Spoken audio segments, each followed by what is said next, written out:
Dr. J here, continuing with the alternative milestones for the week of May 3rd. And these were today's milestones, Friday.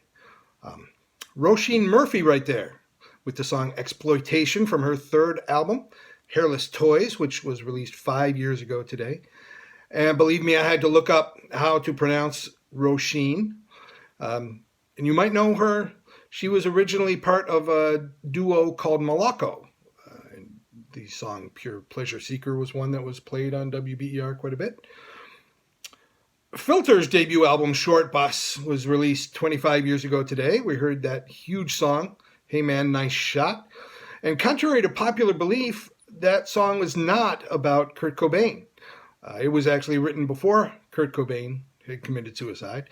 And it was actually written about the suicide of Pennsylvania treasurer R. Bud Dwyer. He had been convicted on account of bribery, and he committed suicide at a press conference by shooting himself with a .357 Magnum.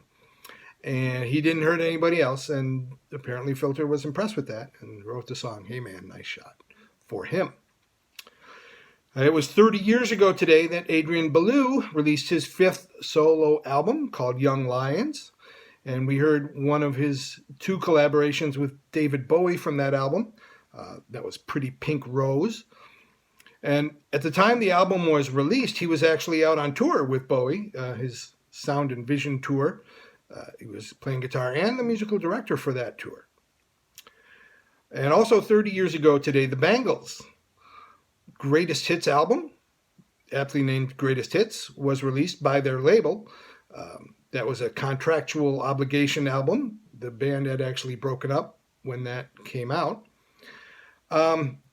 We heard the song Everything I Wanted, which did not make the album called Everything, but it did make this Greatest Hits album. So let's move on to, it's a very long list of milestones for tomorrow, and we're starting it off with the Vibrators on the only YouTube channel that matters.